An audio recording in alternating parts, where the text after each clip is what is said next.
¿Realmente puedes apreciar el valor de la gracia de Dios? No encontrarás preciosa la gracia de Dios hasta que hayas llegado al límite de ti misma y dejes de confiar en tus propios recursos y en tus habilidades hasta que no llegues al punto de decir, me rindo, no puedo vivir esta vida, soy un fracaso. La gracia de Dios es para los fracasados.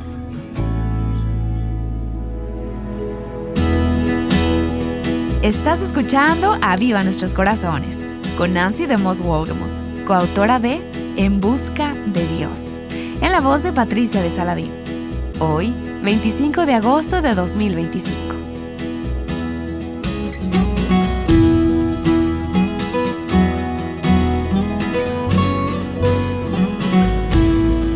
El avivamiento afecta la forma en cómo vives. A lo largo de la serie titulada En Busca de Dios, hemos estado viendo cualidades como la honestidad, la humildad y el arrepentimiento. Ahora, independientemente de cuántos programas escuches o cuántos libros leas, no puedes desarrollar estas cualidades en tu vida, es decir, la honestidad, la humildad o el arrepentimiento, a menos de que tengas la gracia de Dios. Y hoy hablaremos precisamente acerca de la gracia. Queremos que sepas que la serie En Busca de Dios estará siendo emitida de manera alternada durante los próximos meses, desde junio hasta diciembre de este año. Así que por favor, mantente pendiente de la misma, ya que estaremos trayéndote 1 o 2 semanas de la serie por mes hasta que se termine el año. Esperamos que esto te permita tener una pausa para ponerte al día, meditar profundamente en las verdades bíblicas expuestas y ser animada al avivamiento. No te la pierdas. Si estás siguiendo esta serie con el libro de estudio En Busca de Dios, hoy comenzamos la lección 5, día 1. Si no lo has adquirido, te animo a hacerlo para que saques aún más provecho de este material. Encuentra el libro de estudio titulado En Busca de Dios en tu librería cristiana favorita o a través de nuestra tienda en línea en avivanuestroscorazones.com. Con nosotras, Nancy. Estamos en el proceso de buscarlo a Él, buscando al Señor, buscarlo para un avivamiento personal y corporativo. La primera parte del proceso toma mucho tiempo.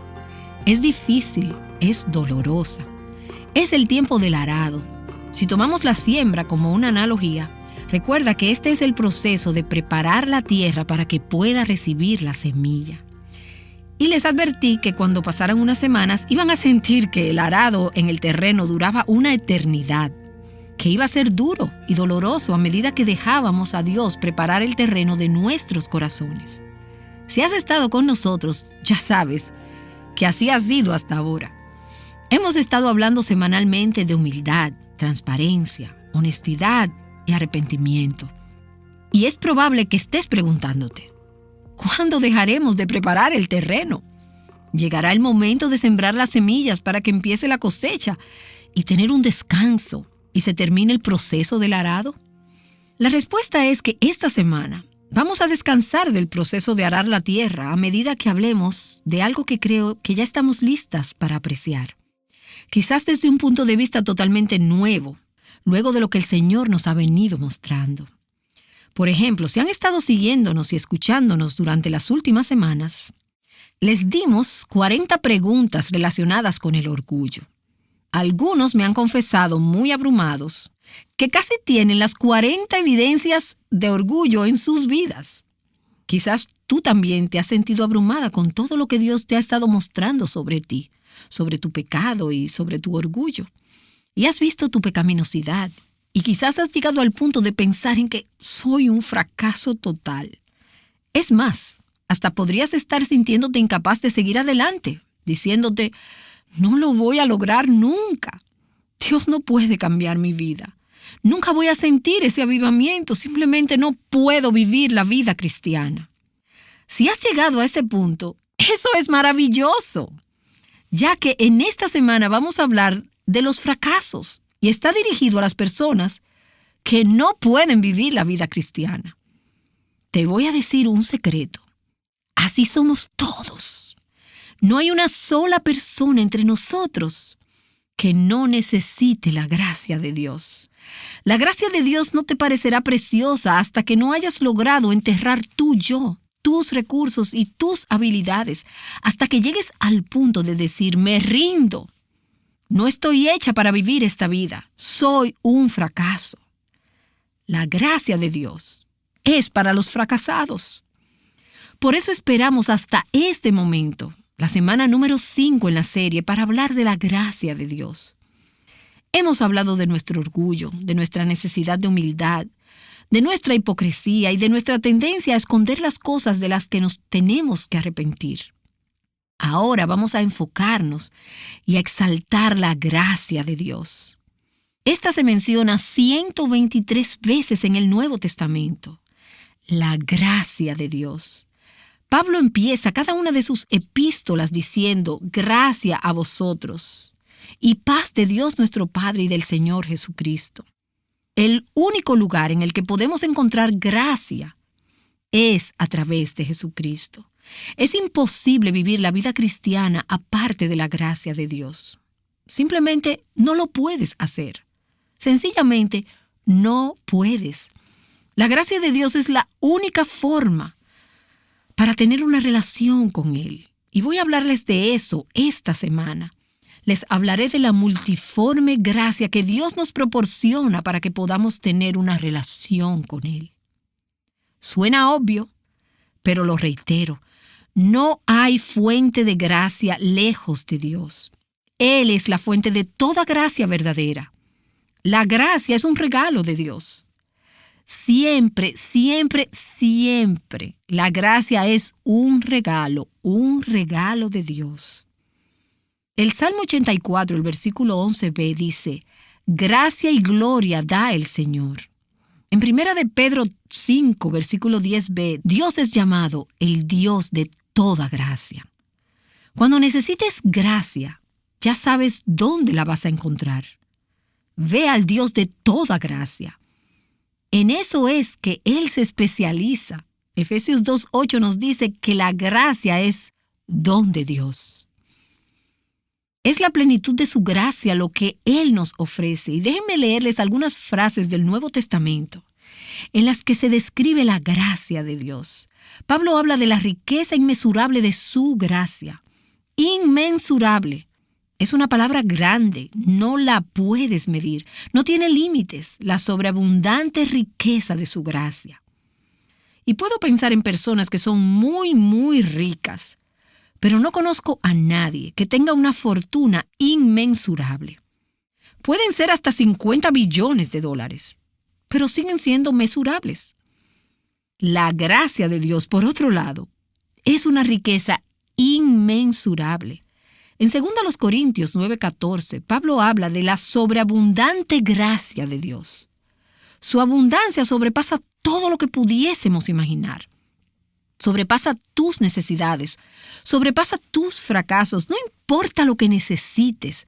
La gracia de Dios excede tus necesidades. En el mismo capítulo de 2 Corintios, el capítulo 9, Pablo dice que Dios puede hacer que toda gracia abunde para vosotros. No solo Él es el Dios de toda gracia, sino el Dios que puede darte toda esa gracia a ti. Puedes decir, hay algunos días en los que necesito toda la gracia que pueda obtener. Pero ¿sabes qué? No hay un día que pase sin que tú necesites esa gracia. Dios puede hacer que toda gracia abunde sobre ti. En 1 de Pedro, capítulo 4, versículo 10, Pedro habla de la multiforme gracia de Dios, muchas facetas. Es un prisma que al reflejar todas las luces brilla en todas las direcciones irradiando su luz. La multiforme y variada gracia de Dios. Esa es la esencia de la gracia, pura y simplemente. Y sé que muchos de ustedes están familiarizados con las cosas que estoy diciendo.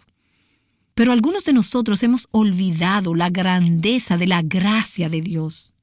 Y le he estado pidiendo a Dios, incluso en lo que les estoy enseñando esta serie, que restaure en mí un sentido fresco, un asombro por las maravillas de la gracia de Dios.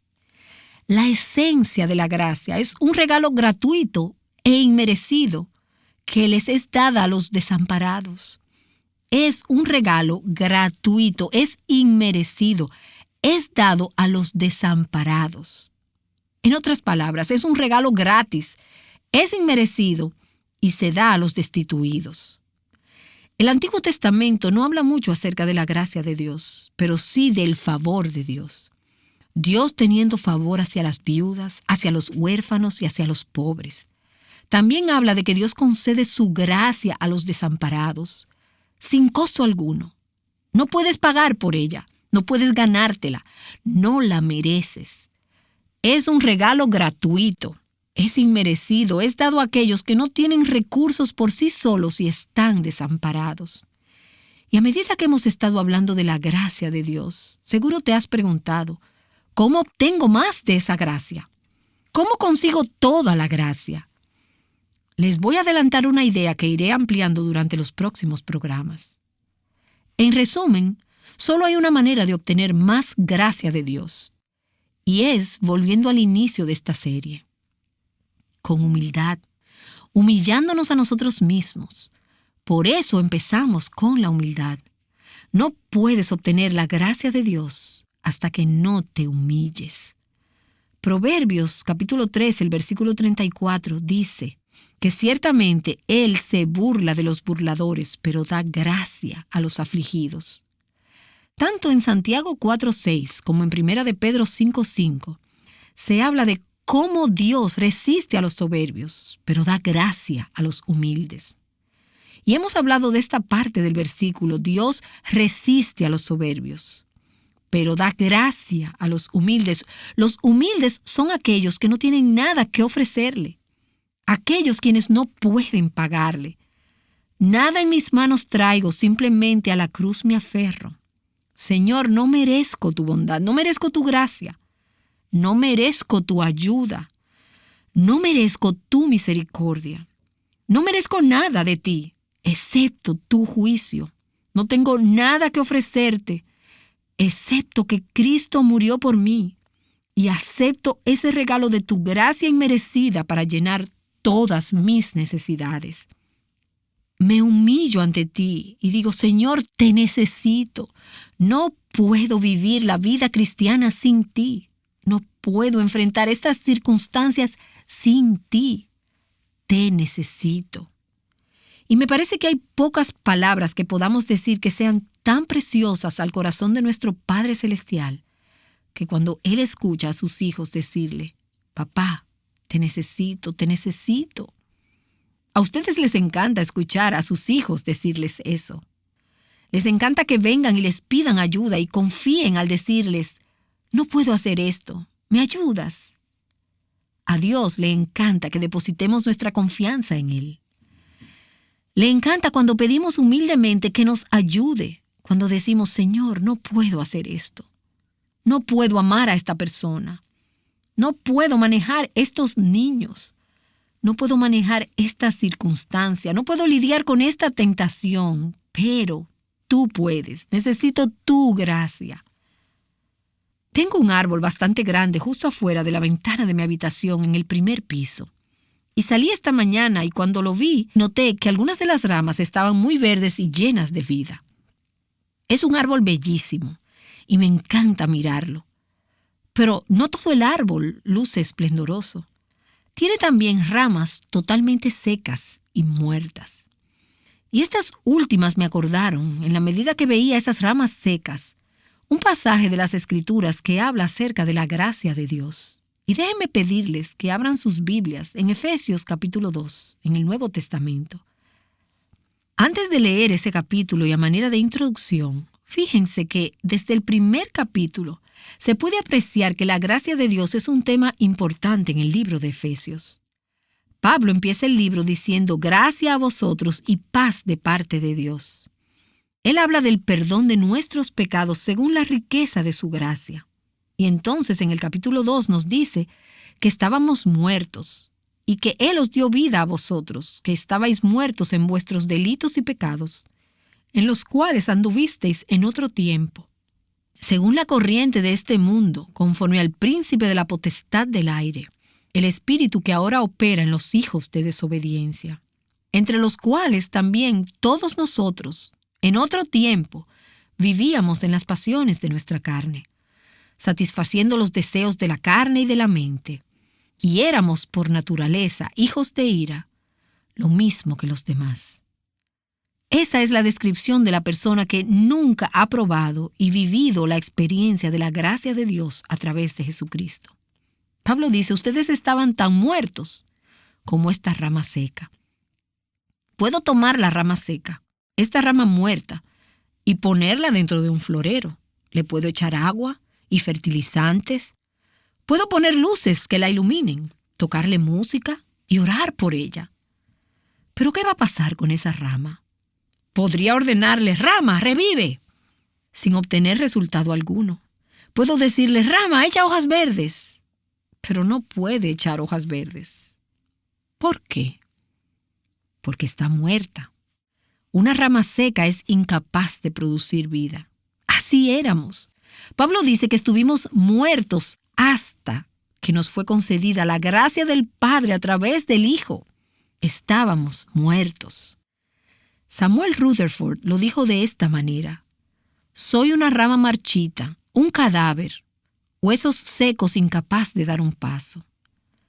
Cuando se le dice a una persona espiritualmente muerta que obedezca a Dios, que respete los 10 mandamientos, que ame a su Dios sobre todas las cosas y ame al prójimo como a sí mismo, esa persona tiene la misma capacidad de obedecer a Dios que la que tiene una rama seca para producir hojas. Pablo entonces llega al versículo 4, habiéndonos mostrado la condición miserable en la que estábamos muertos, estábamos siguiendo nuestros deseos y pasiones que tenemos en nuestro cuerpo y mente debido a nuestra naturaleza caída. Éramos por naturaleza hijos de ira, hijos bajo el juicio de Dios. Pero Dios, versículo 4, y cuán agradecidos estamos por los pero Dios de las Escrituras, que es rico en misericordia por causa del gran amor con que nos amó, aun cuando estábamos muertos, sin vida, destituidos e incapaces, muertos en delitos, nos dio vida juntamente con Cristo. Por gracia habéis sido salvados. Hemos estado diciendo que la gracia de Dios es para los desamparados, para las personas que no pueden valerse por sí mismas. Cuando estábamos muertos, no podíamos dar frutos, no podíamos obedecer a Dios. Dios de forma sobrenatural sopló vida en estos caparazones de huesos secos y ramas deshojadas, de manera sobrenatural. La conversión, la salvación o el nuevo nacimiento es un milagro de Dios, es un regalo de Dios. Por su gracia han sido salvados. Versículo 7. A fin de poder mostrar en los siglos venideros las sobreabundantes riquezas de su gracia por su bondad para con nosotros en Cristo Jesús. Y en Él, porque por gracia habéis sido salvados, por medio de la fe. Y esto no de vosotros, sino que es don de Dios. No fuiste tú quien dijo, voy a aceptar este llamado al frente. No fuiste tú quien lo decidió. Eso hubiese sido humanamente imposible sin la intervención divina del Espíritu Santo de Dios en tu corazón. Fue Él quien decidió por ti y te hizo saber que necesitabas de un Salvador. Él te mostró tus pecados, te dio arrepentimiento en tu corazón y la fe necesaria para creer en Cristo. Dios fue quien orquestó e inició todo eso. Dios te sedujo con el poder de su Espíritu Santo. Él te cortejó. Él te atrajo. No puedes decir, hice algo merecedor de la gracia de Dios. Y esto no de vosotros, sino que es don de Dios, no por obras para que nadie se gloríe. La gracia de Dios es el único camino por el que el hombre caído puede llegar a tener una relación con Dios. Y no estoy hablando solamente de las personas malvadas que hacen cosas malas. Hablo de personas como yo, que crecí en una iglesia, sin conocer nada más y rodeada de las cosas de Dios. La gracia de Dios es absolutamente esencial para personas como yo. que crecía haciendo muchas cosas bien y conociendo bien lo que era correcto, pero que era incapaz de tener una relación con el Dios verdadero. Algo que no podía lograr apartada de su gracia y de tener su favor y su misericordia hacia mí. ¿Cómo podemos tener una relación con Dios? Solamente por su gracia. Podría sugerir que esto es lo que separa al cristianismo de todas las demás religiones en la historia del mundo. La pregunta básica es, ¿cómo puede el hombre relacionarse correctamente con Dios? La respuesta es sencillamente, solo por la gracia de Dios. Si comparas cualquier otra religión con la gracia de Dios, verás la diferencia. Por ejemplo, si observamos cualquier otra religión, ¿qué es lo que creen acerca del hombre? Que el hombre es fundamentalmente bueno y que puede hacer algo para agradar a Dios, sin importar la imagen de Dios que tenga. Por la gracia de Dios es que nos damos cuenta que el hombre es inherentemente un pecador por naturaleza y que no puede agradar a Dios. Está absolutamente imposibilitado de hacerlo. La religión está basada en leyes, obras y obligación. En cambio, la gracia es un camino de regalo, es fe, y la misericordia de Dios es para los destituidos. En todas las religiones del mundo, ¿dónde es que depositan las personas su confianza? En sí mismos y en su capacidad, en su confianza en sí mismos. ¿Qué puedo hacer para agradar al Señor? En el caso de la gracia, ¿dónde pondríamos nuestra confianza? En Cristo. Solamente Él es mi esperanza de vida eterna. ¿Cuál es el resultado del hombre religioso? Lo lleva a la condenación, lo lleva a la muerte, lo lleva a ser esclavo del pecado y lo lleva a la jactancia o a la vanagloria. Y podrías preguntarte, ¿cómo puedes jactarte si eres un pecador con una naturaleza caída? Porque las personas que hacen buenas obras y piensan que con eso agradan a Dios, tienden a jactarse de dichas obras, como lo afirma el apóstol Pablo en Efesios capítulo 2.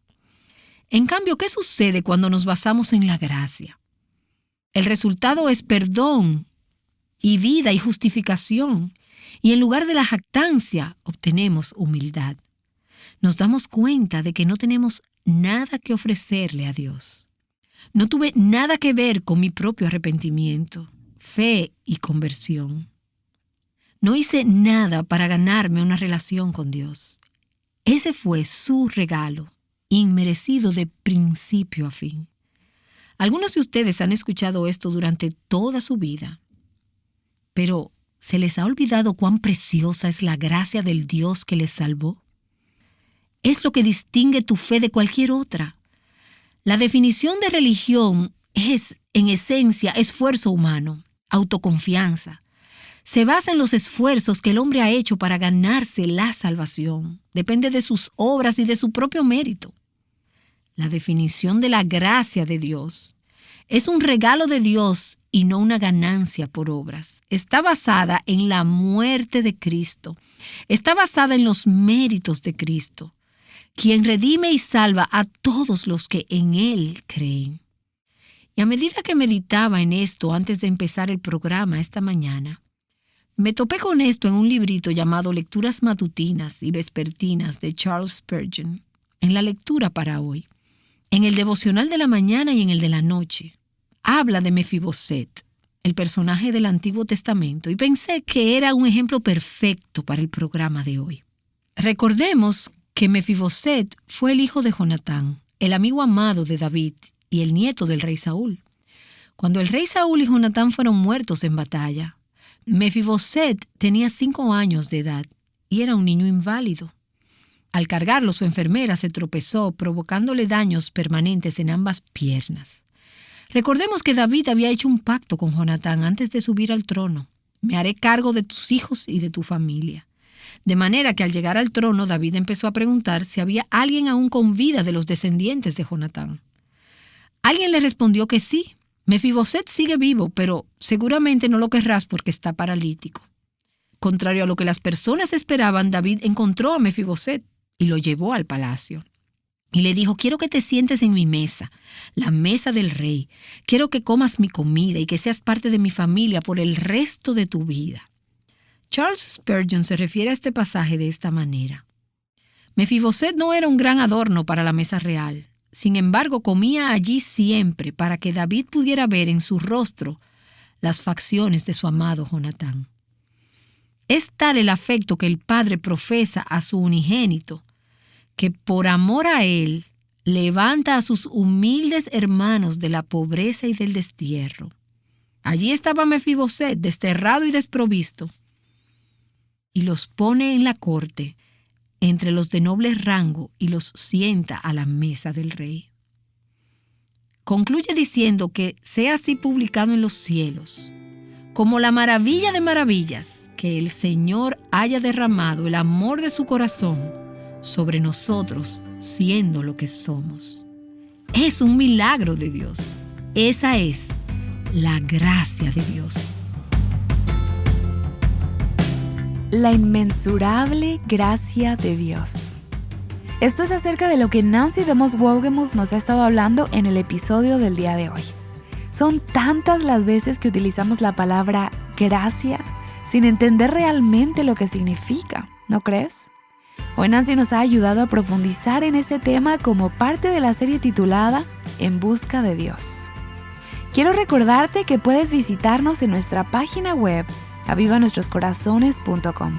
Ahí encontrarás muchas herramientas que te ayudarán a crecer en tu caminar con el Señor. Encontrarás publicaciones diarias, videos, libros, los audios y las transcripciones de estos episodios, entre otras cosas.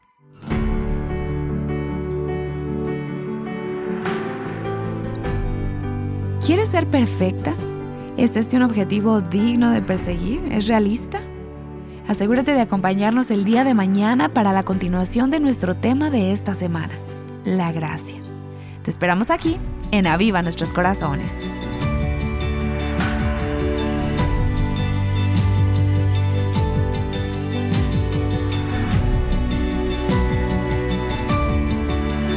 En busca de Dios, juntas. Aviva Nuestros Corazones es un ministerio de alcance de Revival Hearts.